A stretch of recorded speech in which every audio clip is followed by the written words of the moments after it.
श्री शिवाय नमस्तुभ्यम हर हर महादेव। दोस्तों, जैसा कि आप सभी लोग जानते हैं कि 6 अक्टूबर 2025 आश्विन महीने में पड़ने वाली शरद पूर्णिमा है और आश्विन महीने की शरद पूर्णिमा सोमवार है और हमारे हिंदू धर्म में इसका बहुत ही बड़ा और विशेष महत्व होता है।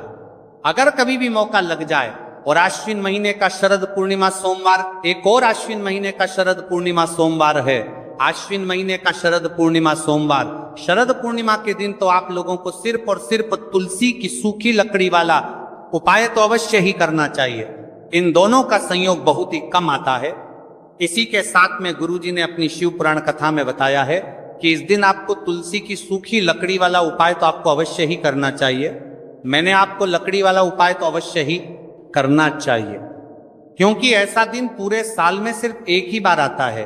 और दोस्तों, आप सभी लोग जानते हो कि शरद पूर्णिमा सोमवार का अगर सबसे बड़ा कोई उपाय है तो वह तुलसी की सूखी लकड़ी वाला उपाय है। तो दोस्तों, सोमवार शरद पूर्णिमा के दिन आप लोगों के मेरा करना चाहिए को इस तुलसी की सूखी लकड़ी वाला उपाय को जरूर करना है। बहुत सारे लोग होंगे जिन लोगों ने इस उपाय को ना किया हो, मतलब पूरा साल निकल गया, उन्होंने किसी भी दिन इस तुलसी की सूखी लकड़ी वाला उपाय को ना किया हो। पर दोस्तों, आपके पास एक आखिरी मौका बचा हुआ है, जो कि सोमवार शरद पूर्णिमा के दिन है। इस दिन आप लोगों को इस वाले उपाय को जरूर कर लेना है। भले ही आपने पूरे महीने भर इस उपाय को न किया हो, पर अगर आपने इस आश्विन महीने के सोमवार शरद पूर्णिमा के दिन अगर इस वाले उपाय को कर लिया तो आपको इस उपाय को करने का वह फल मिलेगा जिसकी आपने कभी कल्पना भी नहीं करी होगी। इसीलिए आप लोग इस वाले उपाय को एक बार जरूर कर लेना है, ताकि आप लोगों के हाथ से यह मौका ना जा सके और आपको इस उपाय को करने का फल मिलेगा। दोस्तों, यह उपाय पंडित जी ने अपनी अभी की ही श्री शिव महापुराण की कथा में बताया है। जिस उपाय को आज हम आपको बहुत अच्छे से समझाने वाले हैं। इस वीडियो को देखने के बाद उपाय को समझने के लिए आपको कोई और वीडियो को देखने की जरूरत नहीं पड़ेगी। तो चलिए दोस्तों, उपाय को शुरू करते हैं। देखिए, यह इस आश्विन महीने सोमवार शरद पूर्णिमा के दिन यह इतना खास होता है, इतना महत्वपूर्ण होता है। देखा गया है कभी कभी बड़े बड़े पूजा पाठ अनुष्ठान से जो कि मनोकामना पूर्ण नहीं होते, वहां आश्विन महीने की सोमवार शरद पूर्णिमा के दिन एक छोटे से उपाय करने से ही आपकी मनोकामना पूर्ण हो जाती है। और बहुत सारे लोगों ने इस उपाय को किया भी है और उनको इस उपाय को करने का फल भी जरूर मिला है। अगर आप लोग भी पूछी जाए निप्रामने पर 4 की परमा इस उपाय को करना चाहते हैं तो आप इस उपाय को पहले अच्छे से समझ लेना, सुन लेना, उसके बाद करना। आपको इस उपाय का फल जरूर मिलेगा और इस उपाय को कर लेने से आपके घर में चाहे किसी भी प्रकार की दुख और समस्या क्यों ना चल रही हो, आपको उसका कारण भी नहीं पता है कि भाई ये समस्या किस कारण से चल रही है, उसका कुछ भी कारण हो सकता है। जैसे पितृदोष हो सकता है या किसी भी तरह का मंगल दोष भी हो सकता है। तो इस दिन आप लोगों को ये वाला उपाय कर लेना है। ये एक ऐसा उपाय है जिस उपाय को अगर किसी विशेष दिन पर किया जाए तो भाई उस विशेष दिन का जो है वो तो हमें मिलता ही मिलता है। पर हमने उस दिन पर इस उपाय को किया है तो हमें उससे भी बड़ा फल मिलता है और फल बहुत जल्दी मिलता है, क्योंकि आप इस उपाय को बहुत ही बड़े और विशेष दिन पर कर रहे हो। तो चलिए अब उपाय के बारे में बात करते हैं, लेकिन उससे पहले आप लोगों को यह जानना आवश्यक है कि आखिर यह उपाय किस समय करना है, किसको करना है और कैसे करना है। तो चलिए हम आगे आपको वीडियो में एक एक करके बता देते हैं। लेकिन उससे पहले अगर आप लोग हमारे चैनल पर पहली बार आए हैं या फिर मेरी आवाज आज पहली बार सुन रहे हैं तो हमारे चैनल को सब्सक्राइब जरूर कर लेना और इस वीडियो को लाइक करके कमेंट बॉक्स में श्री शिवाय नमस्तुभय ओम नमः शिवाय जरूर टाइप कर देना।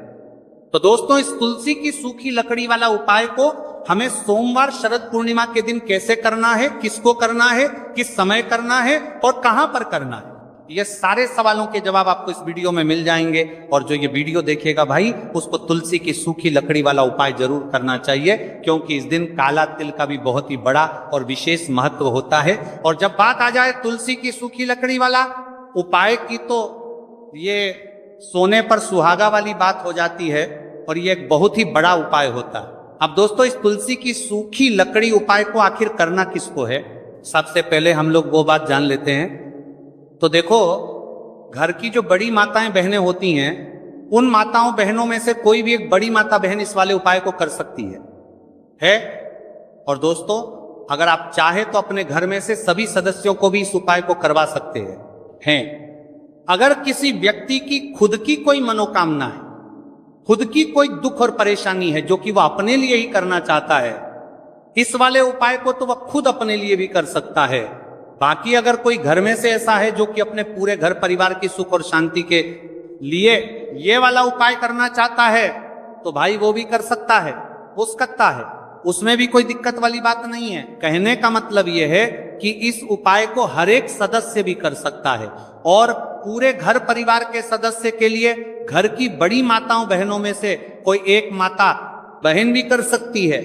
माताएं बहनें अगर घर में उपस्थित ना हो या वह ये वाला उपाय ना कर पा रही हो, तो फिर घर का कोई बड़ा सदस्य भी इस तुलसी की सूखी लकड़ी वाला उपाय को कर सकता है, चाहे फिर वह पुरुष ही क्यों ना हो, उसमें कोई भी दिक्कत वाली बात नहीं है। उसके बाद में दोस्तों जो अगला प्रश्न निकल कर आता है वह ये आता है इस उपाय को लेकर कि आखिर इस उपाय को हमें किस समय करना है, सुबह के समय करना है कि शाम के समय करना है।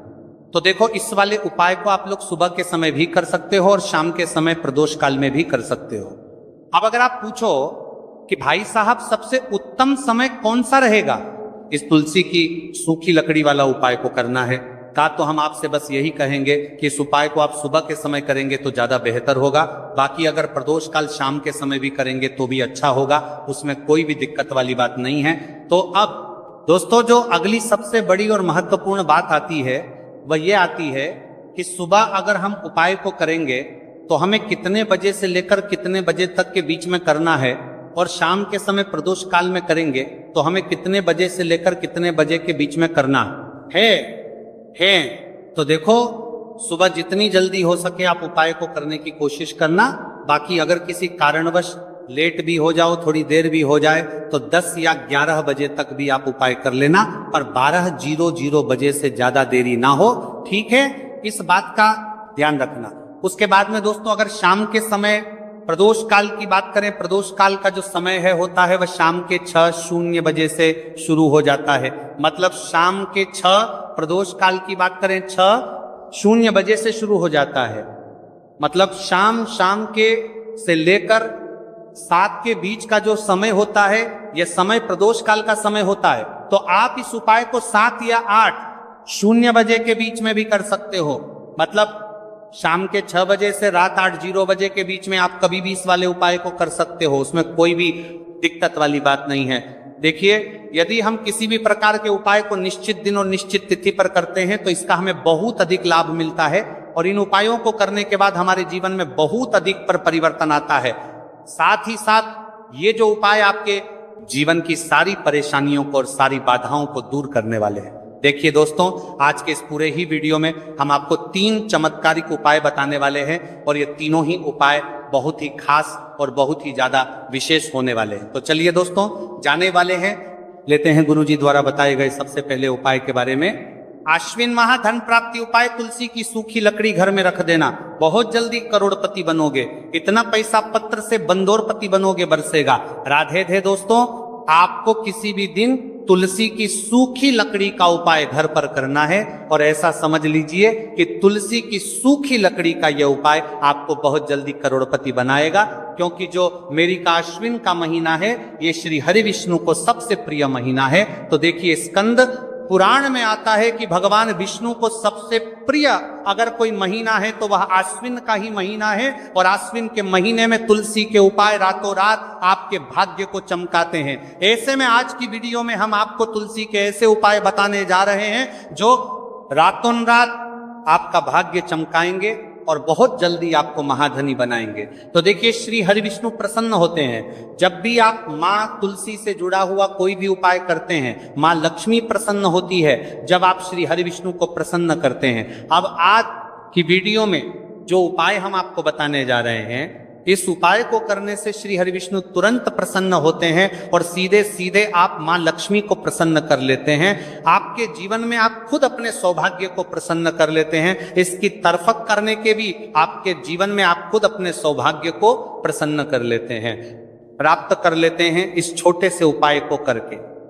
तो देखिए, सबसे पहले बात कर लेते हैं कि जो मान तुलसी है, इनके बिना श्री हरि विष्णु का पूजन और श्री हरि विष्णु का भोग दोनों ही अधूरे हैं।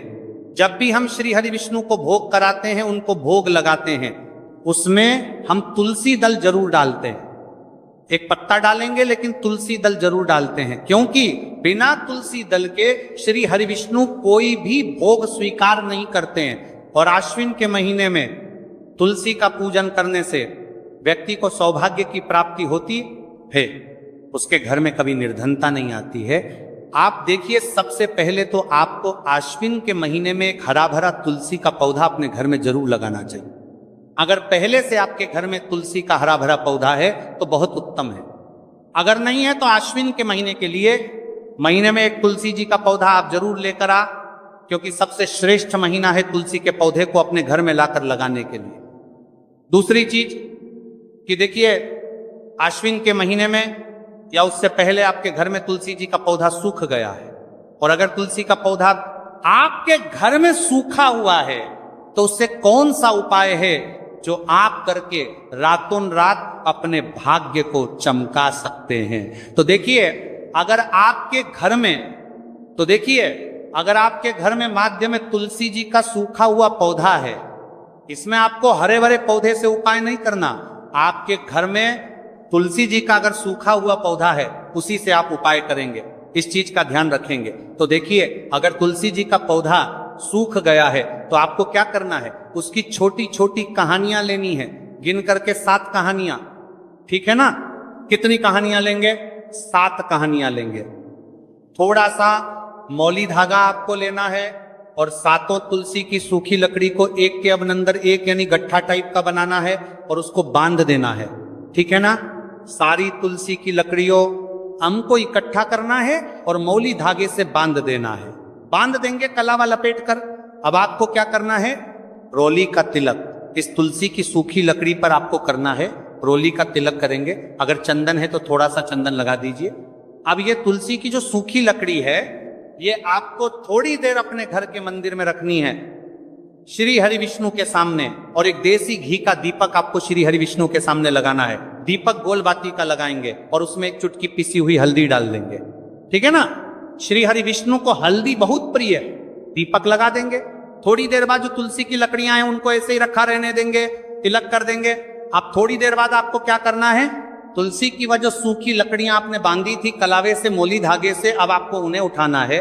एक छोटे से लाल कपड़े में आप इसको रख लीजिए, ठीक है ना।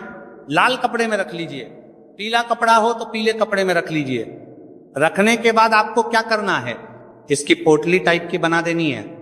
धागे से लपेटकर, मौली धागे से ही पोटली बना लीजिए, आराम से बन जाती है। अब इस पोटली को आपको कहाँ रखना है, इसे आपको अपने घर के मुख्य द्वार पर टांगना है, ठीक है ना। अंदर की तरफ, बाहर की तरफ नहीं, अंदर की तरफ मुख्य द्वार पर अंदर की तरफ टांग दीजिए और माँ लक्ष्मी का ध्यान करिए, श्री हरि विष्णु का ध्यान करिए, उनसे प्रार्थना करिए कि हे धन की देवी माँ लक्ष्मी, आप मेरे घर में पधारिए और अपनी कृपा मुझ पर बरसाइए।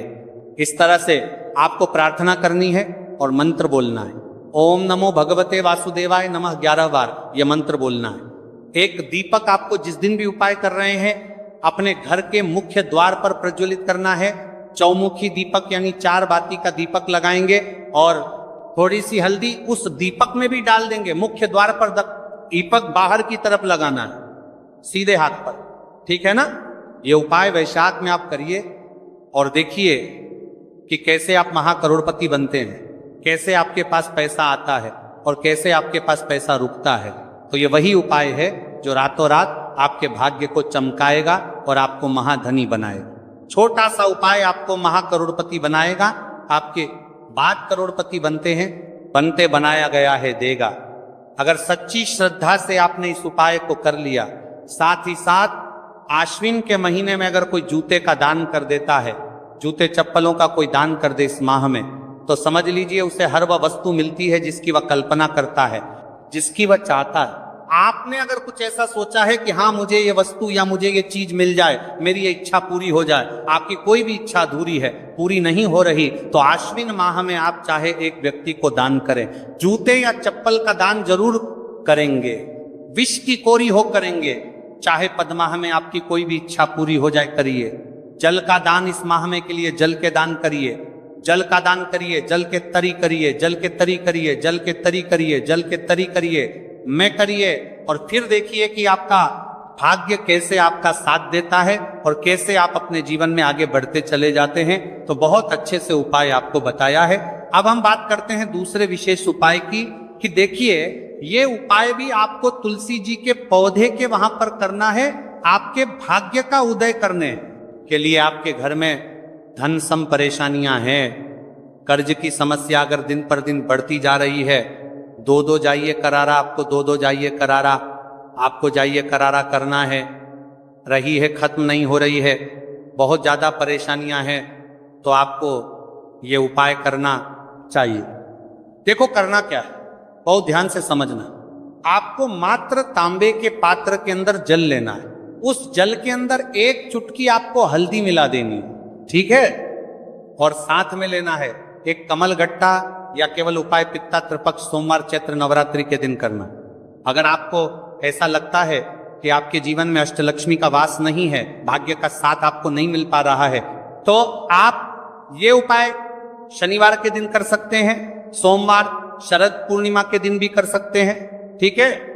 शनिवार और शरद पूर्णिमा सोमवार दोनों दिन आप ये उपाय कर सकते हैं। देखो करना क्या है, इस टाइम के पात्र के अंदर हल्दी डाली और एक कमल गट्टा डाला। अब आपको तुलसी जी के वहां पर जाना है। देखिए जब आप हल्दी डालोगे जल के पात्र के अंदर, तब आपको ओम नमो भगवते वासुदेवाय का 11 बार जाप करना है, फिर हल्दी डालना है। जब आप कमल गट्टा जाप को ओम नमो भगवते वासुदेवाय का 11 बार जाप करना है, फिर करना है। जब कमल गट्टा जाप करना है, जब आपको हल्दी डाल दिया गया, जब कमल गट्टा जाप करना है, जब कमल गट्टा जाप करना है, जब कमल गट्टा जाप करना है, जब कमल गट्टा जाप करना है, जब कमल गट्टा जाप करना है, जब कमल गट्टा जाप करना है, जब करना है, जब कमल गट्टा जाप करना है डालोगे, तब आपको ओम श्री नमः या ओम महालक्ष्मी नमः इस मंत्र का जाप करते हुए एक कमल गट्टा डालना है, 11 बार जाप करना है, ठीक है। कमल गट्टा और हल्दी दोनों होना चाहिए। कमल गट्टा महालक्ष्मी का प्रतीक माना जाता है, और हल्दी जो है वह भगवान विष्णु के निमित्त आप हल्दी डालेंगे, ठीक है। इस जल को आपको तुलसी जी की जड़ में अर्पित करना है, अर्पित करना है। ओम नमो भगवते वासुदेवाय का जाप करते हुए बस इतना सा उपाय करना। धन संबंधित को कोई भी परेशानियां हैं वह सब दूर हो, ऐसी आपको प्रार्थना करनी है। कर्ज से जुड़ी कोई परेशानी हो तो ऐसी प्रार्थना करनी है कि ये दूर हो जाए, ऐसी कामना करते हुए ये दूसरा प्यारा सा उपाय आपको करना है। तो देखो ये हो गया दूसरा उपाय, जो कि आप सुबह से लेकर के शाम तक कर सकते हैं। शरद पूर्णिमा सोमवार या याद आज शनिवार के दिन सिर्फ एक बार ही करना है। अब जो कमल गट्टे को आपको वहीं पर तुलसी जी के वहां पर रखे रहने देना है, आपको उठाना नहीं है। वो कमल गट्टा चाहे तो आप तुलसी जी के वहीं पर गांठ दें, ठीक है, तो भी चलेगा। तो इस प्रकार से आपको ये सुंदर सा उपाय करना है। अब हम बात करते हैं तीसरे उपाय की। ध्यान ना रखना, ये जो दूसरा उपाय है ये आपको आपके घर में ही करना है, बाहर कहीं पर भी मत करके आना, ठीक है। घर में अगर तुलसी जी हो तो ही आप ये उपाय कर सकते हैं। अब आपको क्या करना है, भगवान शिव के मंदिर में जाएंगे, जो एक बेलपत्र है वह माता अशोक सुंदर वाले स्थान पर आपको अर्पित करना है। डंडे का हिस्सा जलाधारी की तरफ हो चाहिए, उस प्रकार से आपको ये बेलपत्र अर्पित करना है। जब बेलपत्र अर्पित करोगे तब आपको कुंदकेश्वर महादेव का नाम लेना है, माता अशोक सुंदरी वाले स्थान पर, ठीक है। आप जो चावल के दाने हैं, जो अक्षत लेकर के आए हैं, वह भगवान शिव के शिवलिंग पर आपको अर्पित करना है। जब आप अर्पित करोगे तब आपको बृहस्पति शवर महादेव का नाम लेना है। बृहस्पति शवर महादेव ही एक ऐसे महादेव हैं जो आपके गुरु ग्रह को मजबूत करता है। तो आपको इस प्रकार से अर्पित करना है। और अंत में एक लौटा जल धीरे धीरे पतले दरा से बृहस्पति शवर महादेव का स्मरण करते हुए या श्री शिवाय नमस्तुभय का जाप करते हुए आप अर्पित करें। यह मात्र केवल और केवल सोमवार शरद पूर्णिमा के दिन किया जाता है और यह उपाय बहुत ही ज्यादा प्रभावशाली है। ध्यान रखना, हल्दी का उपयोग मत करना, चावल में पीला करना है। चावल को तो पीला चंदन ही होना चाहिए, ठीक है। अब ये जो उपाय जो भी करता है